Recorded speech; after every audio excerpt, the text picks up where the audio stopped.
ನಾವು ಈ ಸಾರಿ ಗೆಲ್ತೀವಿ. ಇಂಡಿಯಾ ಬ್ಲ್ಯಾಕು ಈ ಸಾರಿ ಜನ ಬದಲಾವಣೆ ಬಯಸ್ತಾ ಇದ್ದಾರೆ. ಬದಲಾವಣೆ ಆಗುತ್ತೆ ಅಂತ ನಾನು ನಂಬ್ಕೊಂಡಿದ್ದೀನಿ. ಜನರು ಕೂಡ ರಾಹುಲ್ ಗಾಂಧಿಯವರು ಪಾದಯಾತ್ರೆ ಮಾಡಿದ್ರಲ್ಲ, ಒಳ್ಳೆ ರೆಸ್ಪಾನ್ಸ್ ಇತ್ತು, ಓವರ್ವೆಲ್ಮಿಂಗ್ ರೆಸ್ಪಾನ್ಸ್. ಅದರಿಂದ ಬಿಹಾರ್ನಲ್ಲಿ ಗೆಲ್ಬೋದು ಅಂತೇಳಿ ಈ ಸಾರಿ ಅಂದ್ಕೊಂಡಿದ್ದೀವಿ.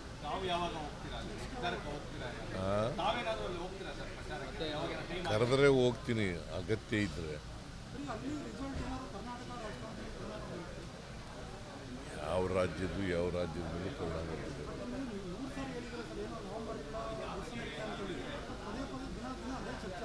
ಏನು ಅದೇ ನವೆಂಬರ್ ಕ್ರಾಂತಿ ಬಗ್ಗೆ ಪದೇ ಪದೇ ಚರ್ಚೆ ಆಗ್ತಾ ಇದೆ. ಎಲ್ಲಿ ಕ್ರಾಂತಿ ಇಲ್ರಿ? ಕ್ರಾಂತಿ ಅಂದ್ರೆ ಏನು? What do you mean by kranti? ಅವರ ಪ್ರಕಾರವಾಗಿ ರೆವಲ್ಯೂಷನ್ ಅಲ್ವಾ? ರೆವಲ್ಯೂಷನ್ ಆಗುತ್ತಾ?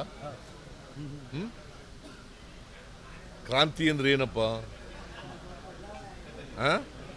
ಬದಲಾವಣೆ ಕ್ರಾಂತಿ ಅಲ್ಲ ನೋಡ್ರಿ. ಸುಮ್ಮನೆ ನೀವು ಕೇಳ್ತೀರಿ, ಅವ್ರಿಗೂ ಕೆಲಸ ಇಲ್ಲ. ಕ್ರಾಂತಿ ಆಗುತ್ತೆ, ಕ್ರಾಂತಿನೂ ಆಗಲ್ಲ, ಭ್ರಾಂತಿನೂ ಆಗಲ್ಲ. ಯಾರು? ನೀವು ನೆಗ್ಲೆಕ್ಟ್ ಮಾಡಬೇಕು ಅದನ್ನು.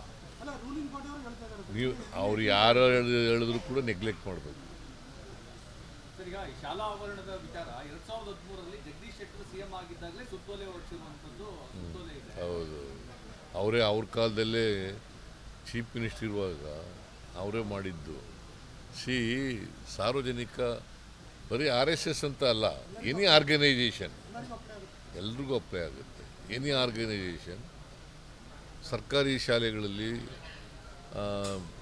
ಆಟದ ಮೈದಾನಗಳಲ್ಲಿ, ಪಾರ್ಕ್ಗಳಲ್ಲಿ, ಗೌರ್ಮೆಂಟ್ ಜಾಗಗಳಲ್ಲಿ, ಮತ್ತು